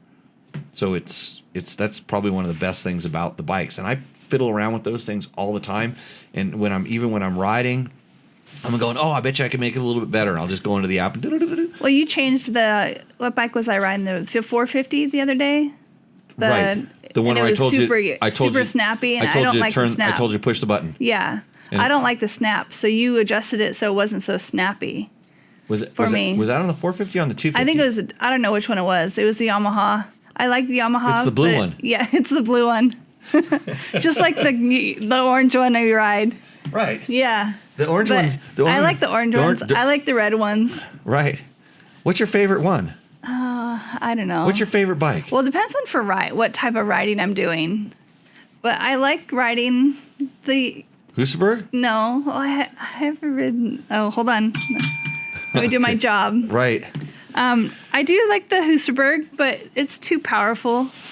I think I like the KTM 300 is a great bike. The TPI I like. Right. I like that one in the sand washes. Mm-hmm. And then I love the XR 650. I sold it, but it's still here. I do love that bike. The guy paid for it and hasn't come picked it up. Yeah. Hey, if anybody wants KTM 525s, I got a few of them. I like KTM 500s. I like the 450. I like the 400. I like all different bikes. Elbows up in the woods puts you on the ground eventually. Well, yeah, I can see that, but we're not talking about elbows up like this. I'm talking don't ride like a goon with your elbows down and back. Yeah. So wrist position up like that. Right. Jason Parsons says the sweep starts turning into the rise. So that's exactly, I think Jason used to work at Fast Company. Maybe he still does. I remember there was a Jason working at Fast Company for a long time. Shelby Kyle says, curious how I feel about the Austrian bikes stacking up as a whole on total overall quality to the Jap bikes. Where would you personally rank them? Shelby, right up there. So I've kind of always said this, that in my opinion, right now it's Honda, Yamaha, KTM, and they're the same. They go overboard on their durability as far as I'm concerned, and then just a step behind would be the Suzukis and the Kawasaki's, and it's just little things, and the thing is that they're all going to have a bike that may have an issue or whatever, where it's a consistent thing, but it's so few and far between across the board. All motorcycles these days, it's generally really, really good. The weird thing is when you have like a Suzuki or Kawasaki. The Suzukis were probably the most notorious for this. Is one bike could have third gear go out, the other one would have a shock failure, and the other one the bolts would strip out of the seat and the plastic real easy. But the other bikes wouldn't have any of those problems. It was just like it was never the same thing. Was super repeatable.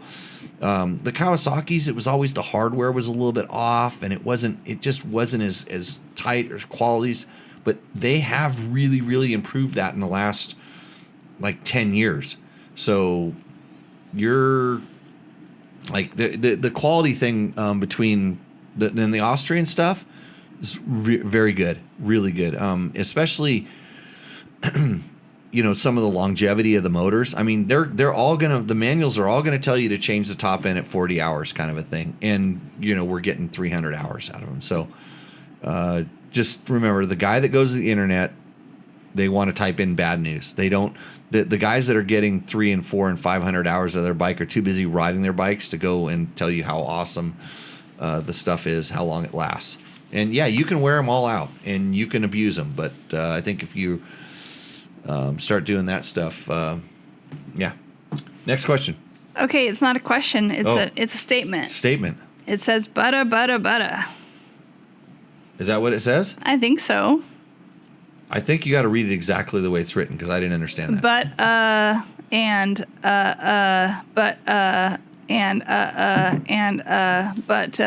Okay, so he's commenting on Trevor's video. He says that he's saying what he said, and so who said this? So GK Ling 33, is he saying like he's making fun of him, saying but we on this show we used to have an counter. Oh, okay. Because I say a lot. You're just stalling for time. I'm sorry. I totally read that as like he was complimenting. He was like saying something was like butter. Like, no, it's smooth like butter. No. That's what I thought he was talking about. He's talking about the presenter, in this case, Trevor Hunter. Okay. Who's really struggling to keep his position at the dirt bike test. Aw. Poor kid. Just like a stuttering, mumbling buffoon. But at least Trevor has a few thousand followers, not just 33 followers on the YouTubes. Like, what's the guy's name? GK Ling 33. Yeah, GK Ling has like he has like 7 videos with like 20 likes. He's killing it on the YouTube. So I like it when somebody like that.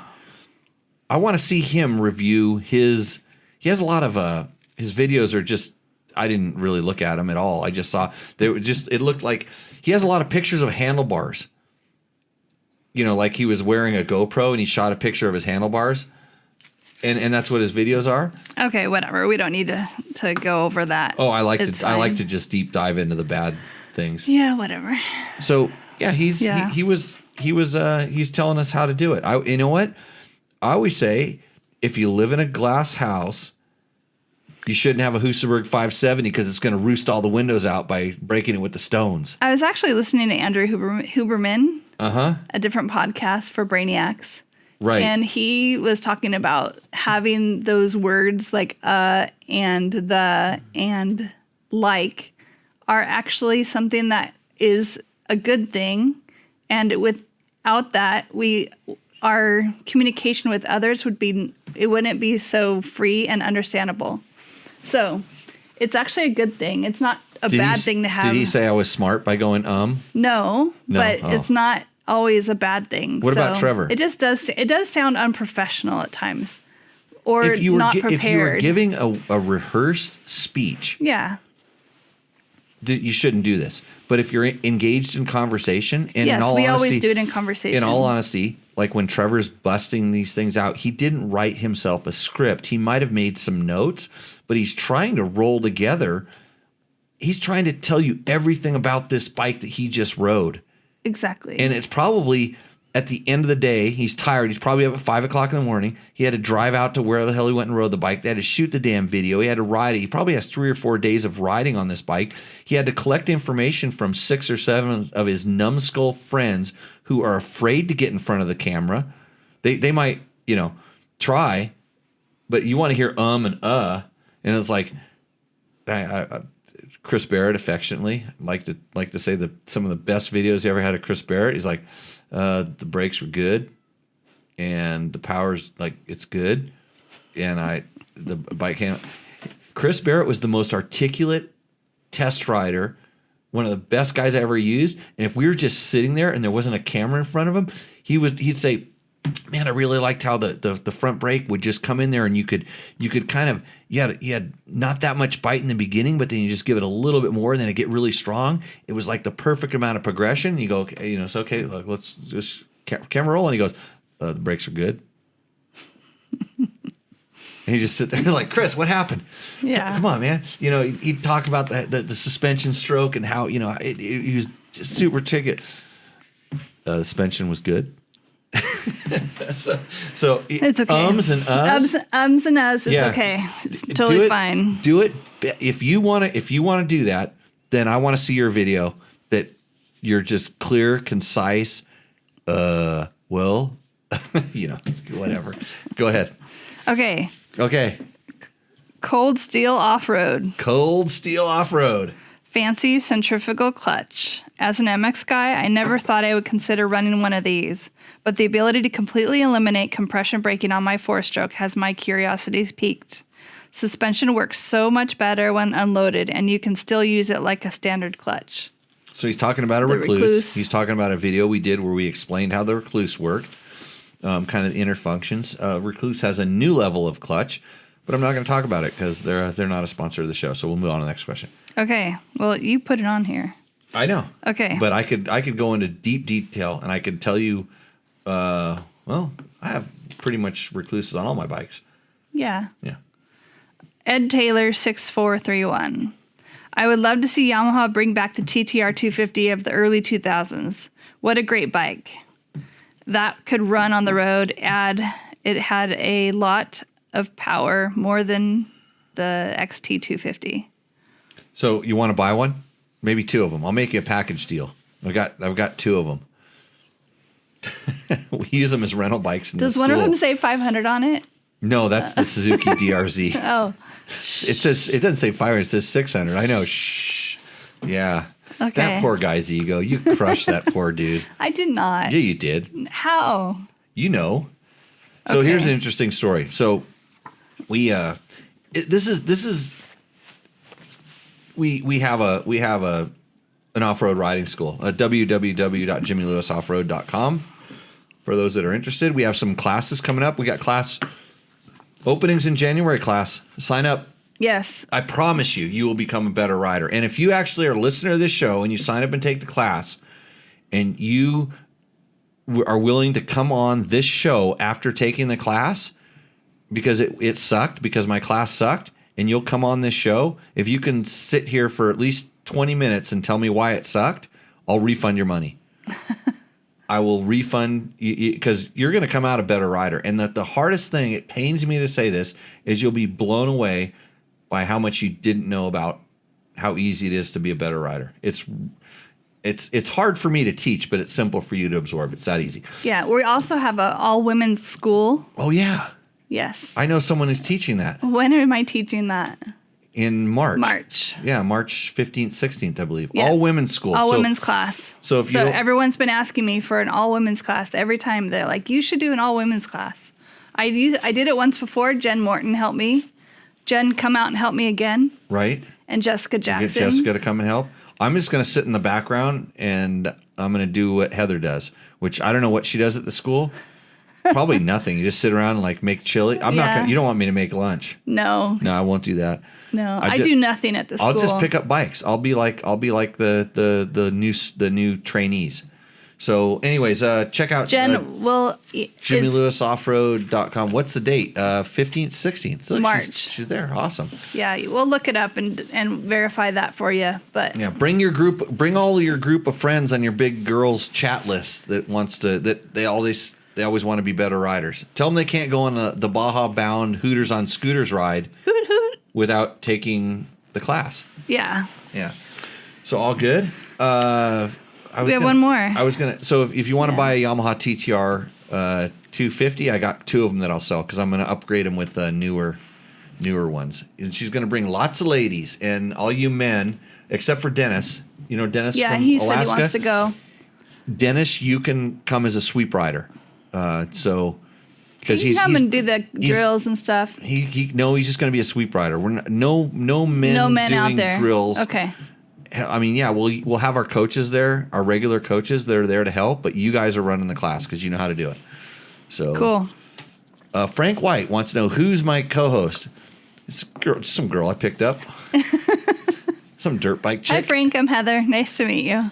Cool weird hat, says Dan. Yeah, it's got a message for you on it. It's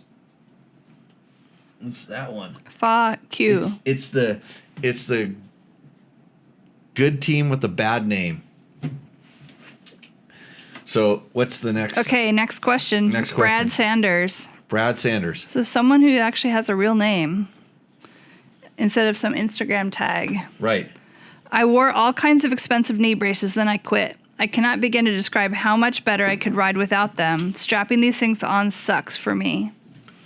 I would say the same thing, and I have bad knees. I had bad knees. Now I have brand new knees, which are great.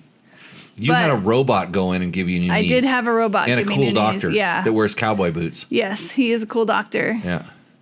Your other doctor is really cool. Your other doctor. My back doctor. No, Dr. Schobert. Oh, yes, Remember Dr. Schobert, yes. He did my knee. Yeah, he was very good. Dr. my knee's Schobert's retired, but he's great. Yeah. And he has a killer sound system. And a tequila collection. Yes. Hey, but so I had my knee done. In 2000. Was it after I was done with Dakar or before? It was after, I think. It was like 2001. Or it was after Dakar altogether, right? I don't know. I forget. I had to get it fixed because I couldn't run downhill anymore. And he went in and fixed. Yeah, because it was I was really getting into the running because I had to have it fixed. And man, he did a really good job. And I have bad everything because I'm a motorcycle guy. But so what's Brad Sanders talking about? He's talking about knee braces. Yes. So he watched. I think Trevor did an evaluation on some knee braces, and Trevor liked the knee braces. And so he does. So I'm a knee pad guy. Yeah.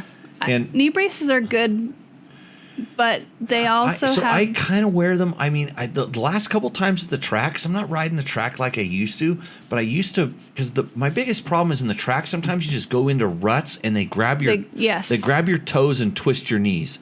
And they twist your knee before you can get your foot off the foot peg, kind of a thing, or just somehow it's usually not in the sort of the crash that you're. But I blew my knee out doing a big crash. I know this. I was just cartwheeling, and God knows what happened. But the knee brace is not that great at stopping the twisting, except for the asterisk one that actually bolted to the boot. I remember that one. Yeah. And because that all of a sudden would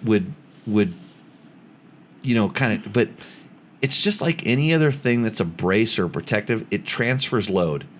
So it's somewhere else. It's taking load from Femur, one place to another place. Shin, and for sure, if you have like a weak or injured knee and it gives out, I think a knee brace is probably one of the best ways to hold and stabilize it. But then again, remember, you're just kind of transferring load, and they are kind of a pain in the ass to put on compared to like a knee pad. And they rub sometimes. And they can rub you, and they can scratch your gear, you can wear holes in your gear. But plastic. They're also good for your knee in certain situations. So it's just like it's a catch-22. It's like everything. It's a give or take on. You have to understand what it's doing. It's not just 100% good. Like a helmet, I'm gonna go 99% good. Yes. I can weigh that. Knee brace, I'm gonna go like 60% good, maybe 70% good. I think it depends on your riding, what type of riding you're doing. It depends on it, but it's just you've got to weigh the things. And so when people start talking about protective equipment, I always say, if you feel safe, I feel safe. If you've made the decision to wear that, that's your decision. You've made it. And if something goes wrong with it, I mean, I might, if I see you doing something stupid with protective equipment, and by stupid, I'm saying not using something you should or using way too much. Mm-hmm. They're both, I see people put so much stuff on, they can't function. They're literally they're so overprotected that their body doesn't work like it should anymore. Yeah. So there's both sides of the equation. I bring up the other one because it's the less obvious. It's like, well, I'm going to dress for the crash. And I'm like, I'm not going to crash, so I'm not going to dress for it. This is the way I think. And when you see the top guys, like, racing supercross and motocross and whatever, and you go, where's their chest protector? They have like Roost guards and stuff on, but the way that they operate, if they thought they were going to crash, they wouldn't be on the starting line. And so these are the best in the world, and that's the way they think, and they have to operate the level they do. But I also see people on the other end of the spectrum that literally look like, for lack of a better term, the Michelin man with every known pad, and their arms pump up because they have so many straps wrapped around them before they even start riding. Yeah. And so it's personal preference, and safety is always if it eases your mind and makes you feel better, then wear it. Yeah, and that's why I tell people it's like if you feel safe, then I feel safe. And again, make your decisions accordingly. And then if you put the stuff on or you didn't put the stuff on and something goes wrong one way or the other, that's on you. Yeah. And it's all out there. There's tons of stuff. So do you, and we'll all be happy, right? Yeah. Why complain? So that's all the questions that are here. That's all the questions. Aaron, we got a question here. Aaron Orth says, the Mint 400, can you ride your bike around the outside of the course to view at different spots? Aaron, no way in hell. Okay, is it all silt? No. Or just is all? No, it's they close down the entire desert during that event. Oh wow, I didn't know that. Oh yeah, because they turn it into a closed course, and they have enforcement out there, and they have designated spectator areas, and the organization that's running this event, it's different than a lot of other events, but they just for the safety they have to close it down. So, two things on this. And I know people are just going to go tell me to pound sand and stuff like that. To allow events like that, you can go ride there every other day of the year. You can go ride anywhere you want to out there. So don't tell me you wanted to ride out there that day. You wanted to go see something that somebody else couldn't, but you're going to put that event in jeopardy. Yeah. All it's going to take is for one spectator, and I know this because I've been a race promoter on that side. All it takes is one spectator to not understand, and you might be better than this, but one spectator to not understand and say, hey, I want to go look over here. And they go someplace they should, and the next thing they're splattered by a trophy truck, or they crash into a motorcycle that's coming at a speed that they're not really aware of. I mean, I have firsthand experience with that with Robbie Gordon when I was on the course. I was in the location where I was supposed to be. You were a certified photographer. Yes, yeah. You had a band and you had the vest and you signed your life away. And what I'm saying is, even though I was in the right place and the trophy truck was coming right at me, and if I didn't use my smarts and my knowledge of reading lines, I would have been dead. Yeah. And so it's dangerous even for the people, even when you know. Yeah. It's dangerous to be on the course. So, yeah, that's why I think it's safe. Like, try to be there. They put those rules there for a reason, because they know it's not just you that's out there. No, there's stupid people. There's a lot of people out there. Yeah. So it's safer not to do that. So the answer is no, you can't ride around out there. And there is enforcement, and they will ticket you. And basically, here's the way it works. So let's just say that a BLM observer sees you out trying to ride out to a remote spot. They get on the radio, they call up the race organization, they say, hey, we have a person out here, can you fix it? And then they realize that they can't fix it because they don't have that much staff running around out there. And they go, okay, we have to shut the race down. And they shut it down. Yeah. It happens that quick. So yeah, don't be that person, Aaron. But they have pretty good spectator spots for that, and yeah, it's a shame that it's come to that way. I mean, it's just that, it's bad. Is there volunteer positions where they can volunteer to help? Yeah, if you want to go, that? Yeah, if you want to go work a position, most of those organizations are always looking for volunteers to go out. You can be out there all day long. All day long. That's the problem. In the silt. That's what you'll get to see. Silt. Hey, Gronk VBS. In regards to compression braking, a long time ago I purchased a 200XC and a 250XC FW. The 200 was a Woods weapon, but ultimately I was faster and smoother on the 250. Compression braking was a big factor. I understand this to a high level because I was racing a 125 two-stroke, and I switched when I started doing the ISD qualifiers. And I'd ridden an XR200 for a long, but I switched over to an XR250 because Al Baker was going to sponsor me, and he said, you can ride this thing. And so I started practicing on it, and the compression braking of the four-stroke allowed me to go so much faster around the turns because all of a sudden I didn't have to use my rear brake.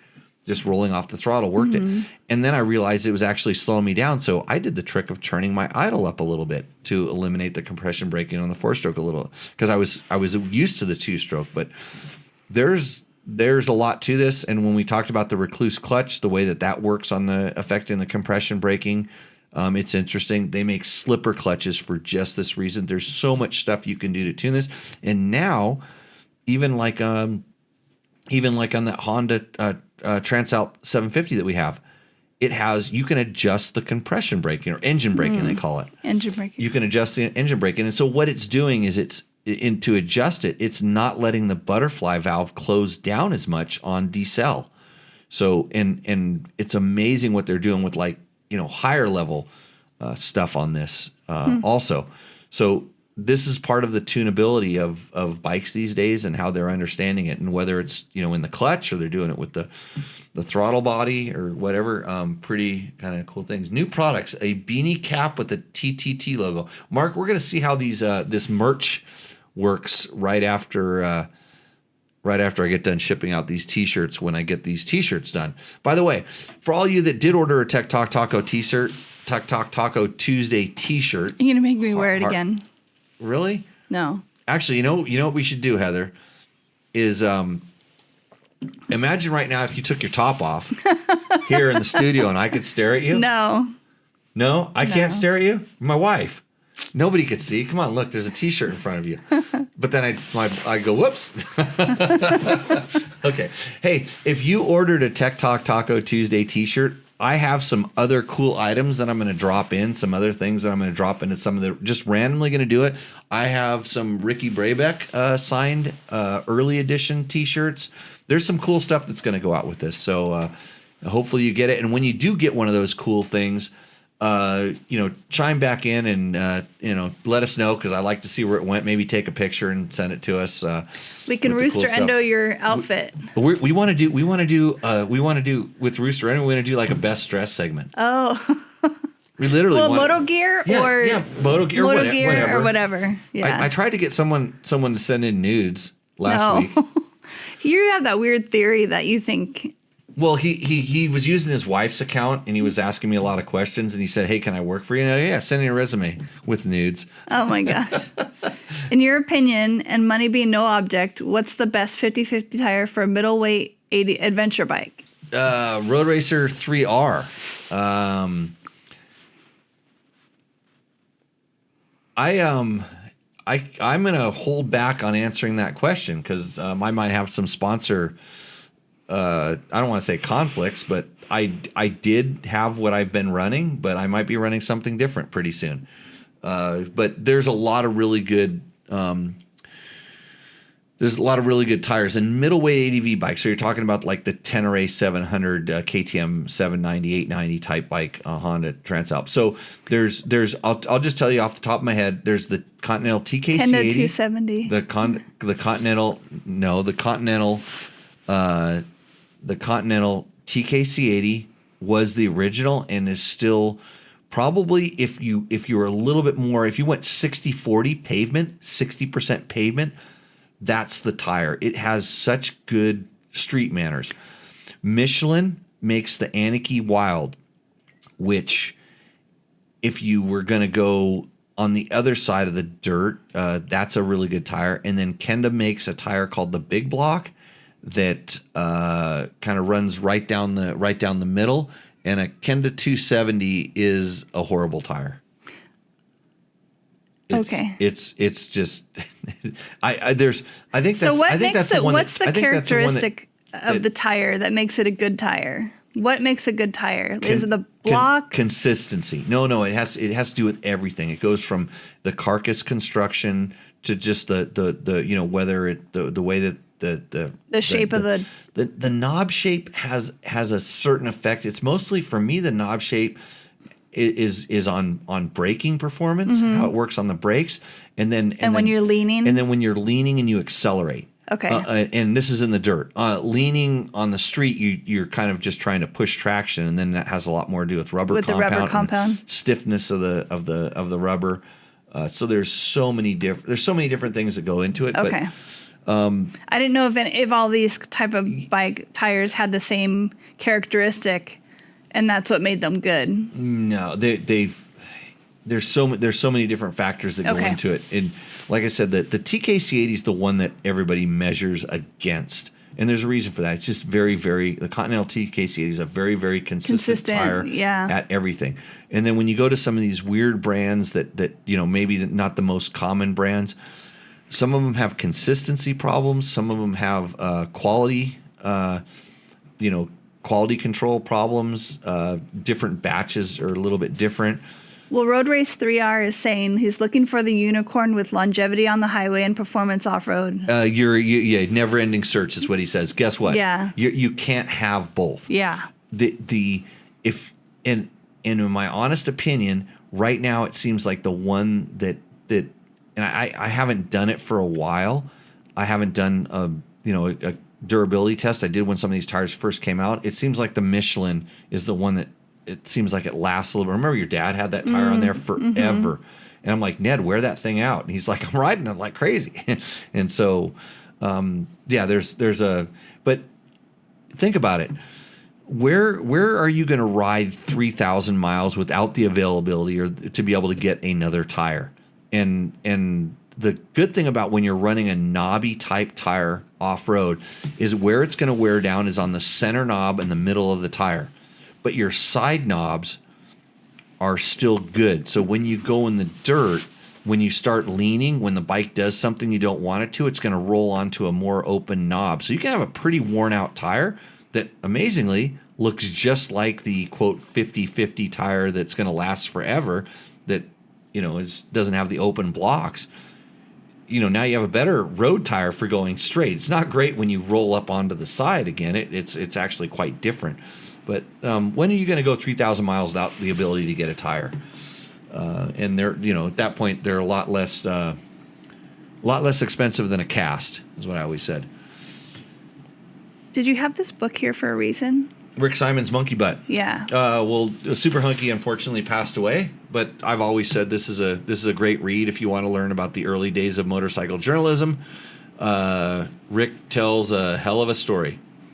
Tall tales and bench racing inside the story of 30 years. I'm going to write Monkey Butt too. You know this, Heather. Oh, I know. You've been saying that for years. I know. I gotta make some furniture first. But I have so many other things. You can. Jerry Bernardo did write a book called Coffee Brewed with Graveyard Mist.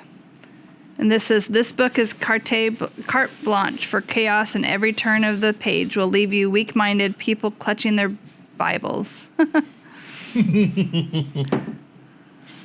Yeah, don't read it right before you go to bed. Yeah. You can't read this right now. No. In the morning, it's okay. It'll get you thinking.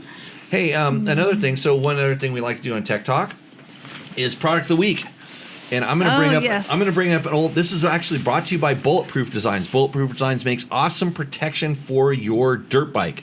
So if you're looking, if you get a new dirt bike, buy the Bulletproof Designs radiator guards before you tip it over. It'll save you having to buy another radiator, and then you have to buy another radiator, and they go, man, I should buy radiator guards. So just eliminate the second radiator purchase. Bulletproof Designs. You can find them on the webs. This is Climbs. This is called the Valdez Parka. It's hard to see because it's all black right now, but it's a pullover. And I'm bringing it up right now because it's getting cold. This is actually a snow piece that I wear all the time when I'm riding in the dirt. I want one. Oh, you always get yourself one, but you never get me one. Yeah, I will get you one. I will try to get you one. Yeah. Why don't you just take this one? I'll try to get a new one. Okay. I don't even know. I hope they're still making this thing. I'm pretty sure they do. But it's Gore-Tex. It has a hoodie built in that's all rolled. Right now I have it all rolled up in the back. Let's unroll it. You may unroll it? You can unroll it. The other thing is it's got these little inserts in the sleeves. So it's got the pocket. It's like, so the sleeves are got a cuff in here, so that the air can't blow up your sleeve, and you can cinch it down, and you can put this inside of your glove, and you can stay super warm. And the hoodie is really nice. It's like constructed hoodie. Hey, when we've been stuck out in the wet when it rained really bad on us, like I put the hoodie on and put my helmet on over the top of it. Oh, you did? And so it didn't go down the back of my neck. Oh, that's nice. Brilliant. I never thought of that. That's so smart. Good. It still went in the kind of in the front. I had a neck gaiter on also. Yeah, this is a nice jacket. It's a really good jacket. Nice. It's lightweight. You can pack it down if you need to, but it opens up. It opens up big enough to go over your helmet, right? Yep, it has big vents in the sides. You can put it on and off over your helmet. It's not super small like a pack jack, but it has some. Yeah. It's like a jacket. It's like a real jacket. You can throw it in the wash and the dryer. I do it all the time, Yeah. and it's still waterproof. And that Nice thing, sealed. that one's zippers. like 3 years old. Yeah. Sealed zippers. It's Sealed got little zippers. pull cuffies. I've got a test on it Yeah. in Dirt Bike Test, www.dirtbiketest.com. Search Valdez Parka. Scotch Light reactive material. Well, it's got Reflective it's reflective, material. yeah. Yeah. It's all good. So that's the product of the week. I was wearing it this weekend, and it reminded me how awesome it is, and I wanted to tell everybody about it. So, Climb, man, they make really good, especially when you start talking about the different layers they have. That like our Windstopper gloves, Yes. super awesome, great products. They have That's- good snow. A lot of their snow stuff transfers over to motorcycling. Like Yeah. the Well, underwear, the undergarments that you could wear. the mid layers, under layers. The layers, yeah. It's funny how the whole baggy freestyle riding stuff came from a bunch of snowboarders that started riding dirt bikes, and a bunch of dirt bike guys that went snowboarding after they went dirt bike riding after they went snowboarding, and they just didn't take their snowboard gear off and say, hey, this stuff works pretty good.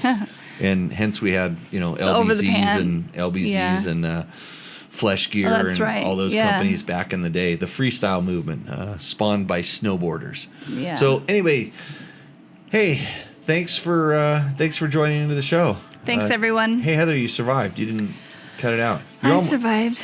You're better than George. Oh, no, he's better than me. Yeah, you didn't insult me hardly at all that I heard. So I'm just here to be here. Thank you But very thanks. much. It was good to see everyone, or good to see your posts. Yeah. So we will be back. I imagine we'll be back next week. It'll be interesting to see if we make it back after New Year's. I got to do a Rat Pack mile. I might not survive. So with that, I'd like to thank all our regular viewers. Your shirts are coming. Dale, thank you too. We appreciate you. Hopefully we answer all your questions. If you have questions, go ahead and pop them into the chat or Thanks, Dennis. wherever we'll get to them. We call them back up and answer them. Tell a friend, especially if your friend really has problems. I will do my best to answer them. And Heather, thank you. Yes, thank you, guys. I'm supposed to reintroduce my host more often during the show. That was brought up to me last time. I'm Heather Lewis. Heather Lewis is... No, I'm supposed to... Yeah, you're Heather Lewis. This is my wife. She rides dirt bikes. She likes the blue ones. I like the blue ones. Yeah, she likes the blue ones because Yamaha's a big sponsor of the show, and we're just shills for our sponsors. Again, thanks to Tech Talk Taco Tuesday. They gave Gronk $100 for his XL 175. Any bike can win Roost or Endo. Just send it. I think we need some more Roost or Endo, so send them to Jimmy@dirtbiketest.com. We'll get them in the show. Of course, Scott Sports, Climb, DDC, Trail Tech, Bulletproof Designs, Fast Company, Double Take Mirrors. Support us in any way that you can. And with that, Heather, We're off. we see you out in the trail. See you on the Cheers, trail, everybody. guys. If you liked what you saw in this video, come check us out over at dirtbiketest.com on the webs. We have bike tests, product tests, a lot of fresh dirt, and you can even support us by clicking through our links.